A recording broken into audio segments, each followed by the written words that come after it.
free ಅಂದಿದ್ದೆಲ್ಲ ಅವ್ನ free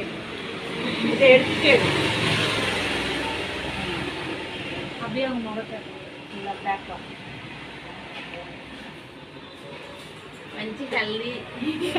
పిల్లలకి కడుక్కోకుండా మంచి హెల్దీ ఫుడ్ బడ్జెట్ కూడా ఎక్కువ లేదు మీరే మాట్లాడలేదు బడ్జెట్ ఫ్రెండ్లీలో బాగా మంచిగా పిల్లలకి హెల్దీ ನಮ್ಮ వీడియోలు అడుకో నిజంగా చాలా చాలా అంటే టేస్టీగా ఉంటున్నాయి మంచి హెల్దీగా పెడుతున్నాము పిల్లలకి అదే ఉండాలి ఇదే ఉండాలని తడుముకోకుండా ఫ్రీగా మనకి బడ్జెట్లో బాగా అవుతుందండి నిజంగా వీళ్ళు మాకు రాజమండ్రికి దగ్గరగా పెట్టినందుకు చాలా థ్యాంక్స్ అండి మీకు మాకు కంఫర్టబుల్గా అంటే మేము ఆన్లైన్లో బుక్ చేసుకోవడం అని మాకు అంత నమ్మకం అది నాకు ఉండదు అంటే నేను ఎప్పుడు బుక్ చేసుకోను అసలు బయట ఏది మాకు దగ్గరలో మీకు ఉండడం అనేది మాకు బాగా అనిపించింది అందుకని ప్రతి నెల కూడా వచ్చి తీసుకుంటాం కంపల్సరీ